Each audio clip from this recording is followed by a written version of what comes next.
Hello everyone, welcome to my channel. My name is Pratibha. आज की इस वीडियो में हम लोग बात करने वाले हैं, हम लोग समझने वाले हैं लाइफ प्रोसेसेस को। लाइफ प्रोसेसेस में अगर हम लाइफ टर्म को समझें तो लिविंग प्रोसेसेस मीन्स प्रक्रियाएं।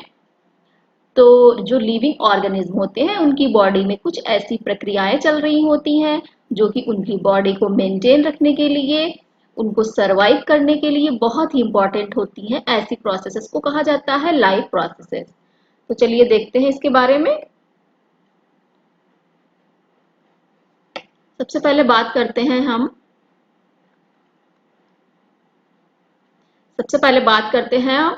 कि लिविंग और नॉन लिविंग।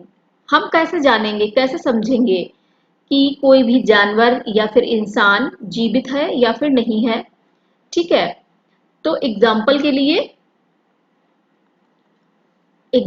लिए हम किसी जानवर को देखते हैं, किसी भी एनिमल्स को अगर हम देखते हैं तो हम क्या उसमें देखते हैं, वो एनिमल मूवमेंट कर रहा है, एक जगह से दूसरी जगह जा रहा है, अपना फूड ले रहा है, या फिर जो वो आवाजें निकालता है, तो हम समझते हैं ये लिविंग है। ठीक है, अगर हम वही बात करें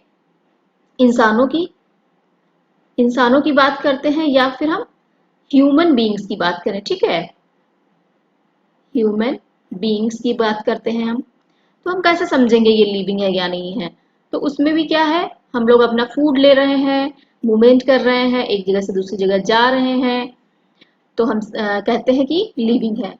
लेकिन अगर कोई भी इंसान मान लेते हैं सो रहा है, ठीक है, और हमें नहीं पता है कि ये सो रहा है, तो हम कैसे समझते हैं कि ये जीवित है या फिर नहीं है। उसके लिए क्या हम करते हैं, उसकी ब्रीथिंग चेक करते हैं, ये जीवित है या फिर नहीं है। मतलब मूवमेंट हो गया, फूड लेना हो गया और ब्रीथिंग हो गया, इस आधार पे हम कह सकते हैं कि ये लिविंग ऑर्गेनिज्म है। ठीक है, अब हम बात करें, अगर दूसरा एग्जांपल अगर हम ले प्लांट की बात करें, प्लांट के केस में, पेड़ पौधों में, क्या वो हम लोगों की तरह है, जानवरों की तरह है, इंसानों की तरह है, मूवमेंट शो करते हैं? क्या वो एक जगह से दूसरी जगह जाते हैं, या फिर हम लोगों की तरह ही ये वो फूड ले रहे होते हैं कि हम उनको लिविंग कहें? ऐसा तो नहीं होता है। लेकिन क्या प्लांट लिविंग नहीं है? प्लांट भी लिविंग कहलाएंगे। क्यों कहलाएंगे? क्योंकि हम देखते हैं कि पेड़ पौधे जो हैं, हरे कलर के पेड़ पौधे हैं, तो हम समझते हैं ये लिविंग है। ठीक है, लिविंग हो गए। ठीक है, अगर हम बात करें जो पौधे ग्रीन कलर के नहीं है, या फिर अगर उनमें कलर है भी तो कुछ और कलर है, तो क्या वो लिविंग नहीं कहलाएंगे? वो भी लिविंग कहलाएंगे। क्योंकि उनमें क्या होता है, बाहर से तो हमें नहीं दिख रहे हैं कि ग्रीन कलर के हैं, लेकिन वो अपनी ग्रोथ कर रहे हैं, टाइम टू टाइम अपनी ग्रोथ शो कर रहे हैं, तो वो लिविंग कहलाएंगे। ठीक है, यानी कि हम ये कह सकते हैं कि जो लिविंग ऑर्गेनिज्म होते हैं वो कुछ ना कुछ मूवमेंट शो करते हैं। ठीक है, जो लिविंग ऑर्गेनिज्म होते हैं उनमें क्या होता है, लिविंग ऑर्गेनिज्म मूवमेंट शो करते हैं, कुछ ना कुछ मूवमेंट शो कर रहे होते हैं, या फिर ग्रोथ हो रही होती है। ठीक है, अपना फूड ले रहे होते हैं, तो हम कह सकते हैं ये लिविंग ऑर्गेनिज्म है। ठीक है, लेकिन कुछ प्लांट ऐसे भी होते हैं जो ग्रोथ शो नहीं करते हैं, उनमें कोई भी ग्रोथ नहीं होती है, लेकिन वो प्लांट जो है ब्रीथ कर रहे होते हैं, तो वो भी लिविंग ही कहलाएंगे। यानी कि एक पॉइंट और ऐड हो गया है, क्या है, ब्रीथ। मूवमेंट हो रही है, ग्रोथ हो रही है, अपना फूड ले रहे हैं, ब्रीथिंग कर रहे हैं, तो वो क्या कहलाएंगे, लिविंग ऑर्गेनिज्म कहलाएंगे। लेकिन क्या इस आधार पे हम कह सकते हैं कि कोई भी ऑर्गेनिज्म लिविंग है या फिर नॉन लिविंग है, जीवित है या फिर नहीं है? तो हम नहीं कह सकते हैं, क्योंकि हमारे पास एक एग्जाम्पल जो है वो है, हम बात कर रहे हैं वायरसेस की। वायरस को अगर हम देखें तो क्या वायरस के केस में मूवमेंट कर रहे होते हैं? वायरस नहीं कर रहे होते हैं।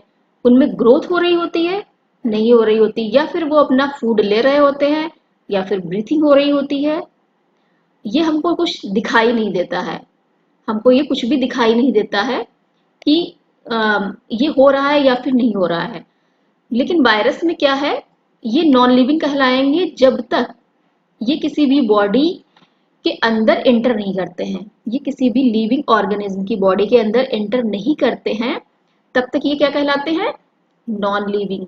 एंटर नहीं करते हैं तब तक क्या कहलाएंगे, नॉन लिविंग कहलाते हैं। ठीक है, नॉन लिविंग। नॉन लिविंग कब कहलाएंगे, नॉन लिविंग ये कहलाएंगे विदाउट इंटर आवर बॉडी। ठीक है, किसी की भी बॉडी में एंटर नहीं किया है तब तक ये नॉन लिविंग है, विदाउट विदाउट इंटर। ठीक है, और लिविंग कब कहलाएंगे, जब ये बॉडी में एंटर हो गए, बॉडी के सेल्स को इन्फेक्ट करना शुरू कर दिया, तब ये लिविंग ऑर्गेनिज्म की तरह बिहेव करते हैं। इंटर आवर बॉडी, तब ये क्या कहलाएंगे, लिविंग कहलाएंगे। ठीक है, तो वायरसेस जो होते हैं नॉन लिविंग और लिविंग दोनों ही होते हैं। और ये वायरसेस जो है जैसे ही हमारी बॉडी में एंटर करते हैं, ये इनमें जो होता है मॉलिक्यूल्स का मूवमेंट स्टार्ट हो जाता है। ये इनमें जो होता है मॉलिक्यूल्स मूव करने लगते हैं, जिस आधार पर ये सेल्स को इन्फेक्ट करने लगते हैं और ये लिविंग ऑर्गेनिज्म की तरह बिहेव करते हैं। ठीक है, क्योंकि इनमें जो मूवमेंट होता है ये बहुत ही स्मॉल स्केल पे होता है, ये हम आंखों से देख नहीं सकते हैं। ठीक है, ये हमको दिखाई नहीं देती है इनमें जो मॉलिक्यूलर मूवमेंट हो रही होती है। ठीक है, तो हम ये बात करते हैं मॉलिक्यूलर मूवमेंट की। ये जो मॉलिक्यूलर मूवमेंट है ये इतना ज्यादा इम्पोर्टेंट क्यों है, मॉलिक्यूलर मॉलिक्यूलर मूवमेंट ये इतना ज्यादा इम्पोर्टेंट क्यों है हमारी लाइफ के लिए, क्योंकि अगर हम बात करें लिविंग ऑर्गेनिज्म जो होते हैं, इनमें जो स्ट्रक्चर इनका होता है ये वेल ऑर्गेनाइज्ड स्ट्रक्चर इनमें पाया जाता है। उसके अलावा इनमें जो टिश्यू होते हैं ये भी इनमें जो टिश्यू होते हैं वो स्पेसिफिक टाइप के टिश्यू प्रेजेंट होते हैं, और इन टिश्यूज में सेल्स होती हैं। ठीक है, सेल्स में क्या होता है, स्मॉल कंपोनेंट होते हैं, और ये कंपोनेंट में क्या होता है, मॉलिक्यूलर मूवमेंट हो रहा होता है। ठीक है, क्योंकि ये सब हम जो लास्ट हमारी क्लासेस थी उसमें हम इसको हम समझ चुके हैं। क्या होता है लिविंग ऑर्गेनिज्म में, इनका स्ट्रक्चर होता है ऑर्गेनाइज्ड स्ट्रक्चर इनमें होता है। ठीक है, इनमें क्या होते हैं, टिश्यूज होते हैं, वो भी कैसे होते हैं, स्पेसिफिक टाइप के टिश्यू पाए जाते हैं। टिश्यूज में सेल्स होती हैं और सेल्स में स्मॉल कंपोनेंट पाए जाते हैं जो कि क्या करते हैं, मॉलिक्यूलर मूवमेंट शो करते हैं, या जो स्मॉल कंपोनेंट जो होते हैं इनमें, इनके चारों ओर मॉलिक्यूल्स का मूवमेंट होता है। तो ये जो सीरीज होती है ये बहुत ही इंपॉर्टेंट होती है। ये जो क्रम होता है, ये जो ऑर्डर है, ये ऑर्गेनिज्म जो भी लिविंग ऑर्गेनिज्म है उनके लिए ये बहुत ही इंपॉर्टेंट होता है। ठीक है, लेकिन इन्वायरमेंट में कुछ ऐसे प्रॉब्लम्स, मतलब उसका जो इफेक्ट होता है इन्वायरमेंट का इफेक्ट के कारण, इसमें क्या होता है, कभी कभी प्रॉब्लम आ जाती है, ये ऑर्डर कभी कभी ब्रेक हो जाता है। और जैसे ही ऑर्डर ब्रेक होता है, ऑर्डर ब्रेक होता है तो क्या हो जाता है, ये जो लिविंग ऑर्गेनिज्म है बहुत समय तक सरवाइव नहीं कर सकते हैं। इसीलिए ये क्रम बहुत ही इंपॉर्टेंट होता है। ठीक है, जो कि लिविंग ऑर्गेनिज्म के लिए बहुत ही ज्यादा इंपॉर्टेंट है।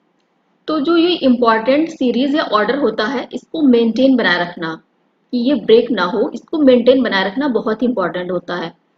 तो इसको मेंटेन कैसे बनाया जाए, ठीक है, इसके लिए हमारी बॉडी में बहुत सी मेंटेनेंस प्रोसेस हो रही होती है जिससे कि ये मेंटेन रहता है। अगर कभी इसमें प्रॉब्लम आ भी जाती है, ब्रेक हो भी जाता है किसी कारण से, तो ये रिकवर हो जाए, इसको रिकवर करने का काम या फिर मेंटेनेंस करने का काम कौन करता है, मेंटेनेंस प्रोसेस जो करती हैं वो करती हैं। तो ये स्ट्रक्चर अगर देखें तो किसके बने हुए हैं, अगर बात करें तो किसके बने हुए हैं, ये बने हुए हैं मॉलिक्यूल्स के। और मॉलिक्यूल्स जो होते हैं उनका मूवमेंट होना बहुत ही आवश्यक होता है, बहुत ही जरूरी होता है कि वो मूव करते रहें। ठीक है, तो अब हम बात करेंगे मेंटेनेंस प्रोसेस की, कि आखिर ये मेंटेनेंस प्रोसेस क्या है जो कि इतनी इंपॉर्टेंट है मॉलिक्यूल्स के मूवमेंट के लिए। ठीक है, तो हम बात करते हैं व्हाट आर लाइफ प्रोसेसेस। ठीक है, इसमें मेंटेनेंस प्रोसेस को हम समझेंगे। तो मेंटेनेंस प्रोसेस को अगर हम देखें तो ये जो मेंटेनेंस प्रोसेस है ये कहाँ हो रही होती है, ये लिविंग ऑर्गेनिज्म में हो रही होती है। ठीक है, ये जो मेंटेनेंस फंक्शन है या प्रोसेस है ये हर समय ऑन रहती है, मतलब इनका होना हर समय आवश्यक होता है, चाहे हम उस समय कोई भी काम कर रहे हो या फिर ना कर रहे हो। मान लेते हैं हम कुछ भी वर्क नहीं कर रहे हैं, हम सो रहे हैं या फिर हम खाली बैठे हैं कहीं भी, तब भी ये प्रोसेस हमारी चालू रहनी चाहिए, चलती रहनी चाहिए, क्योंकि ये बॉडी के मेंटेन के लिए बहुत ही आवश्यक होती हैं। ठीक है, तो ये जो मेंटेनेंस फंक्शन है ये लिविंग ऑर्गेनिज्म पहले बात तो हो रहे होते हैं, उसके अलावा ये हर समय हो रहे होते हैं, हम कुछ भी कर रहे हो या फिर ना कर रहे हो। उसके अलावा ये जो प्रोसेसेस है ये साथ में मिलकर होती हैं। मेंटेनेंस फंक्शन जो होती हैं सम्मिलित रूप से ये वर्क करती हैं, तो ऐसी जो प्रोसेस होती हैं वो लाइफ प्रोसेसेस कहलाती हैं। जो भी ये मेंटेनेंस जॉब अपना कर रही होती हैं ये लाइफ प्रोसेसेस कहलाती हैं। ठीक है, अब ये जो मेंटेनेंस प्रोसेस है इनकी आवश्यकता क्यों होती है, तो मेंटेनेंस प्रोसेस जो होती हैं इनकी आवश्यकता होती है कि हमारी बॉडी के अंदर जो ये क्रम होता है कभी डैमेज हो जाए या फिर ब्रेक डाउन इसका अगर हो जाए, इसको प्रिवेंट करने का ये काम करती हैं, इसको मेंटेनेंस करने का काम करती हैं, इसलिए इनकी बहुत ज़्यादा आवश्यक होती है। ये किससे प्रिवेंट करती हैं, डैमेज से या फिर किसी भी ब्रेक डाउन से। और ये सब करने में इनमें क्या होता है, जब ये सारी प्रोसेस ये वर्क कर रही है तो इनको एक चीज की आवश्यकता होती है, वो है एनर्जी। इनको इसके लिए एनर्जी की आवश्यकता होती है। और ये एनर्जी इनको कहाँ से मिलती है, तो ये एनर्जी जो है हमारी बॉडी के बाहर से जो भी हम अपनी बॉडी के अंदर लेते हैं उससे इनको एनर्जी मिलती है। जो भी हम लेते हैं मीन्स सोर्स ऑफ एनर्जी के रूप में जो भी चीजें हम अपनी बॉडी के अंदर ले जा रहे होते हैं उससे इनको मिलती है। और बॉडी के अंदर जो भी हम चीजें ले जा रहे हैं वो क्या कहलाता है, वो हमारा फूड कहलाता है। ठीक है, ये हमारा फूड कहलाता है। लेकिन ये जो प्रोसेस होती है हमारी बॉडी के बाहर से सोर्स ऑफ एनर्जी के रूप में जो भी चीजें हमारी बॉडी के अंदर जा रही हैं वो हमारा न्यूट्रिशन कहलाता है। जो प्रोसेस होती है उसको न्यूट्रिशन कहते हैं और जो जा रहा है वो फूड कहलाता है। ओके, तो a process to transfer a source of energy from outside the body of the organism which we call food कहलाएगा। लेकिन अगर हम बात करें इस प्रोसेस की, ये जो प्रोसेस होती है वो कहलाती है न्यूट्रिशन। ठीक है, तो सबसे पहला हमारा पॉइंट जो है लाइफ प्रोसेसेस का या फिर मेंटेनेंस फंक्शन का इंपॉर्टेंट जो है वो है न्यूट्रिशन। सबसे पहला point nutrition. Nutrition maintenance process के लिए, ये लाइफ प्रोसेस के लिए बहुत ही इंपॉर्टेंट प्रोसेस है। ठीक है, अब हम बात करते हैं जब ऑर्गेनिज्म ग्रो कर रहे होते हैं। ठीक है, ग्रो कर रहे हैं तो उनका बॉडी साइज भी बढ़ेगा। बॉडी साइज बढ़ रहा है, ग्रो कर रहे हैं। If the body size of the organism is to grow कर रहे हैं तो क्या चाहिए होगा, और भी ज्यादा एनर्जी की आवश्यकता होगी। रॉ मटेरियल हमको बहुत ज्यादा चाहिए होंगे जो कि हमारी बॉडी के बाहर से बॉडी के अंदर जाएंगे और एनर्जी का काम करेंगे, एनर्जी सोर्स का काम करेंगे। ठीक है, लेकिन अगर हम बात करें जो हमारा फूड है, मतलब बाहर से जो हम अंदर ले जा रहे हैं फूड कहलाएगा। ठीक है, तो ये जो फूड होता है ज्यादातर फूड जो होता है कार्बन बेस्ड मॉलिक्यूल्स के ऊपर डिपेंड होता है। किस पे डिपेंड होता है, कार्बन बेस्ड मॉलिक्यूल्स के ऊपर डिपेंड होता है। अब ये कार्बन बेस्ड मॉलिक्यूल्स जो होते हैं ये बहुत ही ज्यादा कॉम्प्लेक्स होते हैं। कार्बन जो होता है बहुत ही ज्यादा कॉम्प्लेक्स होता है, कार्बन सोर्स जितने भी होते हैं, और सबसे ज्यादा अर्थ पर यही प्रेजेंट है। ठीक है, जिसको हम फूड फॉर्म में, एनर्जी फॉर्म में ले रहे होते हैं। लेकिन ये डिफरेंट ऑर्गेनिज्म में डिफरेंट काइंड के हो सकते हैं। ठीक है, अलग अलग न्यूट्रिशन प्रोसेस हो सकती है सभी में।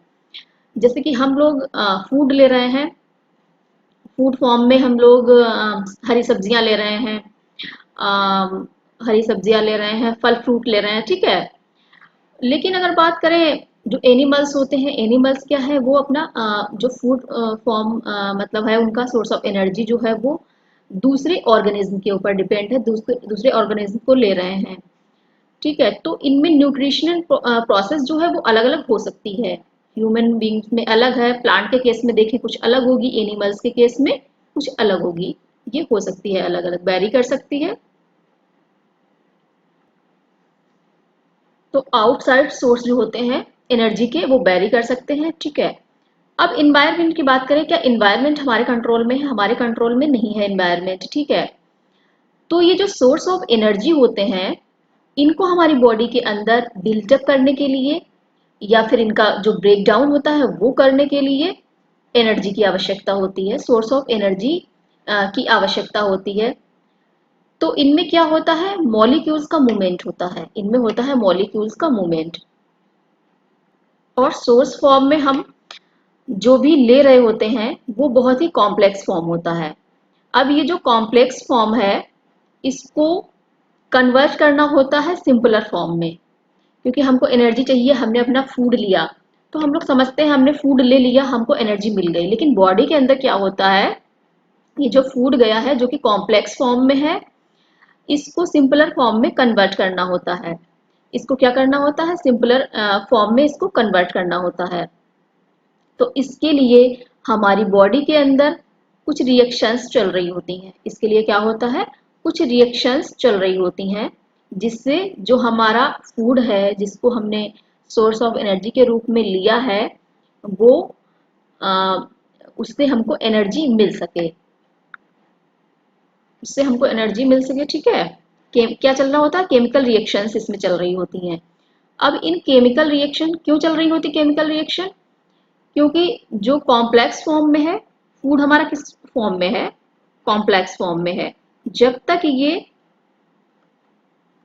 सिंपलर फॉर्म में कन्वर्ट नहीं होगा तब तक हमको एनर्जी नहीं मिल सकती है। ठीक है, तो ये केमिकल रिएक्शंस जो हो रही होती हैं, उनमें हम सबसे ज्यादा बात करें, उनमें अगर हम बात करें, जो मोस्ट कॉमन केमिकल रिएक्शन होती है, मोस्ट कॉमन केमिकल रिएक्शन जो हमारी बॉडी में हो रही होती है, वो है ऑक्सीडाइजिंग रिड्यूसिंग रिएक्शन।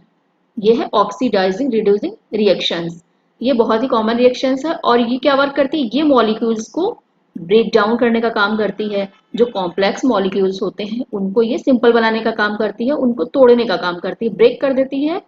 ठीक है, for this many organism use oxygen, और इस रिएक्शन में बहुत से जो ऑर्गेनिज्म होते हैं वो ऑक्सीजन सोर्स का यूज करते हैं, बॉडी के बाहर से ऑक्सीजन सोर्स का यूज करते हैं, ताकि ये जो केमिकल रिएक्शंस है इनकी बॉडी में कंप्लीट हो सके। ठीक है, इसके लिए क्या होता है, इसके लिए the process of acquiring oxygen from outside the body and to use it in the process of breakdown of food sources for cellular needs is what we call respiration। तो ये जो प्रोसेस होती है, ये जो प्रोसेस होती है जिसमें बॉडी बाहर से ऑक्सीजन को बॉडी के अंदर लेती है, ताकि उसका यूज जो फूड सोर्स है जो कि कॉम्प्लेक्स फॉर्म में है उसका ब्रेक डाउन हो सके और वो सिंपल फॉर्म में कन्वर्ट हो सके, और उससे जो एनर्जी मिलती है वो हमारी सेलुलर सेल्स के लिए जो भी उसकी इम्पोर्टेंट एक्शंस होते हैं उसके लिए ये यूज कर सके। तो ये पूरी जो प्रोसेस होती है इसको कहा जाता है रेस्पायरेशन। इसको क्या कहते हैं, रेस्पायरेशन कहते हैं। तो ये हमारा दूसरे जो प्रोसेस है, जो कि इम्पॉर्टेंट प्रोसेस है, मेंटेनेंस वर्क करने का काम करती है, लाइफ प्रोसेसेस है, ये हमारी दूसरी प्रोसेस हो गई रेस्पायरेशन। पहली क्या थी, पहली हमारी जो प्रोसेस थी वो थी न्यूट्रिशन, और ये दूसरी है रेस्पायरेशन, जो कि बहुत ही इंपॉर्टेंट होती है किसी भी ऑर्गेनिज्म के लिए। ठीक है, चलिए आगे बात करते हैं। तो आगे देखते हैं क्या है। अब हम बात कर रहे हैं मल्टी सेलुलर ऑर्गेनिज्म की। ठीक है, मल्टी सेलुलर ऑर्गेनिज्म को देखें अगर हम, मल्टी सेलुलर और यूनिसेलुलर ऑर्गेनिज्म, इसके बारे में भी हम अपने लास्ट वीडियोस में देख चुके हैं कि ये क्या होते हैं। Multicellular means one cell से ज्यादा जो सेल्स में पाई जाती हैं ऑर्गेनिज्म में, ऐसे ऑर्गेनिज्म कहलाते हैं मल्टी सेलुलर ऑर्गेनिज्म। और जो ऑर्गेनिज्म जिसमें वन सेल प्रेजेंट होती है वो कहलाते हैं यूनिसेलुलर ऑर्गेनिज्म। चलिए देखते हैं। मल्टी सेलुलर ऑर्गेनिज्म में क्या होता है, इनमें बहुत से बॉडी पार्ट्स प्रेजेंट होते हैं, ठीक है, बहुत से बॉडी पार्ट्स प्रेजेंट हैं और इसके लिए ये फंक्शन जो करते हैं इनमें ये स्पेशल फंक्शन फॉर्म करते हैं, ठीक है। We are familiar with the idea of these specialised tissue, इनको हम पहले भी देख चुके हैं। इनमें क्या प्रेजेंट होते हैं, स्पेशलाइज्ड टिश्यू प्रेजेंट होते हैं और टिश्यूज में सेल्स होती हैं, सेल्स में स्मॉल कंपोनेंट्स होते हैं, ठीक है। तो ये किसी भी बॉडी का जो स्ट्रक्चरल ऑर्गेनाइजेशन होता है यही होता है, ठीक है। ऑर्गेनिज्म है, ऑर्गेन्स है, उसमें क्या है, स्पेशलाइज्ड टिश्यू है, टिश्यू में सेल्स होती हैं और सेल्स में बहुत से स्मॉल कंपोनेंट्स होते हैं, ठीक है। तो टिश्यू जो होते हैं ये फूड या फिर ऑक्सीजन को अपटेक करने का काम करते हैं। फूड और ऑक्सीजन को अपटेक करने का काम कौन करते हैं, टिश्यूज करते हैं, ठीक है। लेकिन बात करते हैं कि क्या टिश्यू तक पहुंचना ही फूड और ऑक्सीजन पर्याप्त है? ऐसा नहीं है, क्योंकि हमारी जो बॉडी है उसमें हर सेल्स को, हर बॉडी पार्ट्स को फूड और ऑक्सीजन की आवश्यकता होती है। तो अगर टिश्यू तक ही ये रहेगी प्रोसेस तो ये इनकम्प्लीट कहलाएगी, ठीक है। तो इसके लिए क्या होता है, अब हमारी बॉडी में फूड और ऑक्सीजन को बॉडी के हर पार्ट में पहुंचाना जरूरी होता है, ट्रांसपोर्टेशन करना जरूरी होता है। तो इसका जो वर्क करता है वो हमारी बॉडी में एक सिस्टम प्रेजेंट होता है जिसको कहते हैं ट्रांसपोर्टेशन सिस्टम। क्या है, ट्रांसपोर्टेशन सिस्टम। ये सिस्टम जो होता है ये हमारी बॉडी के बाहर से फूड और ऑक्सीजन को बॉडी के अंदर ले जाने का काम करता है। उसके अलावा बॉडी के अंदर मतलब जो ले जाने की प्रोसेस हो रही थी वो तो न्यूट्रिशन कहला रही थी, ठीक है। उसके बाद जो हमारी सेकेंड प्रोसेस थी वो थी रेस्पायरेशन। लेकिन अब फूड जो है आ गया, एनर्जी के लिए ऑक्सीजन भी आ गया, ठीक है। अब पूरी बॉडी में पहुंचाना है, इसके लिए ये सिस्टम प्रेजेंट होता है, वो कहलाता है ट्रांसपोर्टेशन सिस्टम, जो कि ट्रांसपोर्ट करने का काम करता है हमारी बॉडी के एक पार्ट से दूसरी पार्ट में, सभी सेल्स में इसको ट्रांसपोर्ट करने का काम करता है। तो इसको कहते हैं ट्रांसपोर्टेशन सिस्टम। तो ये हमारा तीसरा इम्पॉर्टेंट जो हमारी प्रोसेस है वो है ट्रांसपोर्टेशन सिस्टम। पहली थी न्यूट्रिशन, दूसरी थी रेस्पायरेशन और तीसरी है ट्रांसपोर्टेशन, जो कि लाइफ प्रोसेसेस की बहुत ही इंपॉर्टेंट प्रोसेस है, बहुत ही इंपॉर्टेंट मेंटेनेंस प्रोसेस है, ठीक है। अब बात करते हैं आगे। हमारी बॉडी में सभी सेल्स तक फूड और ऑक्सीजन पहुंच गया, ठीक है। उसके अलावा इसमें क्या हो रहा था, केमिकल रिएक्शंस हो रही थी, केमिकल रिएक्शंस हो रही थी ताकि हमारी बॉडी को एनर्जी मिल सके। क्योंकि हमने जो फूड लिया वो किस फॉर्म में है, बहुत ही कॉम्प्लेक्स फॉर्म में है, उसको कन्वर्ट करना है सिंपलर फॉर्म में ताकि हमको एनर्जी, हमारी बॉडी को एनर्जी मिल सके। तो उसके लिए केमिकल रिएक्शंस हो रही होती हैं, ठीक है। अब केमिकल रिएक्शंस जो होती हैं ये यूज करती हैं कार्बन सोर्स का, ठीक है, और यूज करती हैं ऑक्सीजन का। किसके लिए यूज कर रही होती हैं, एनर्जी को जनरेट करने के लिए यूज कर रही होती हैं, ताकि एनर्जी जनरेट हो सके, एनर्जी मिल सके हमारी बॉडी को, ठीक है।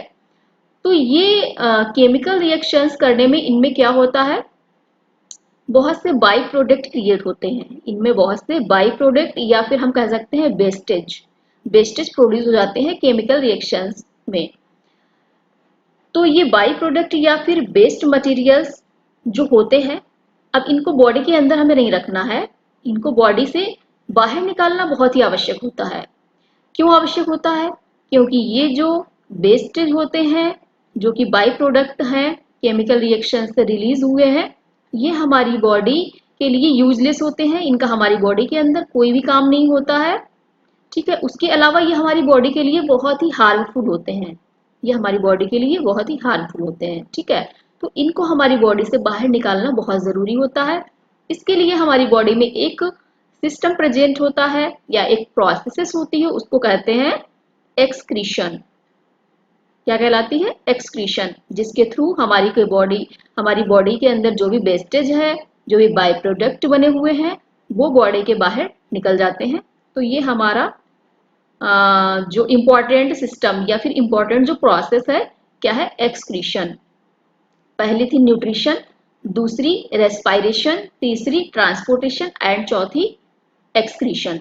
तो ये लाइफ प्रोसेसेस हैं जो कि हमारी बॉडी के लिए बहुत ही इंपॉर्टेंट होती हैं। इनके बिना कोई भी जो लिविंग ऑर्गेनिज्म है बहुत ज्यादा समय तक जीवित नहीं रह पाता है। ठीक है। मल्टी सेलुलर ऑर्गेनिज्म में अगर देखा जाए बेसिक रूल अगर वो फॉलो करते हैं अपनी बॉडी डिजाइन को लेकर, तो उसमें क्या होता है, स्पेशलाइज्ड टिश्यू होते हैं एक्सक्रीशन के लिए। ठीक है। अब एक्सक्रीशन के लिए टिश्यू है, ट्रांसपोर्टर सिस्टम जो है किसके लिए है, ट्रांसपोर्ट करने के लिए है, और फूड फॉर्म में जो प्रोसेस हो रही होती है जो कि बॉडी के अंदर फूड जा रहा है वो कहलाता है हमारा न्यूट्रिशन। ठीक है। और वेस्टेज के लिए एक्सक्रीटरी टिश्यूज होते हैं जो कि एक्सक्रीशन का वर्क करते हैं। तो ये हमारी लाइफ प्रोसेसेस थी जो कि बहुत ही इंपॉर्टेंट है किसी भी ऑर्गेनिज्म के लिए। इसके बारे में जो डिटेल है हमारा मतलब एक एक करके हम सभी को समझेंगे। सबसे पहले न्यूट्रिशन को, रेस्पायरेशन को, ट्रांसपोर्टेशन सिस्टम को एंड एक्सक्रीशन को। तो इसके आगे का जो भी वीडियो है उसमें हम न्यूट्रिशन को समझने वाले हैं। तो आई होप आप लोगों को अच्छे से समझ में आ गया होगा। Please like, share and subscribe करिएगा, और अगर अच्छा लगा हो तो कमेंट भी करिएगा। Thanks for watching.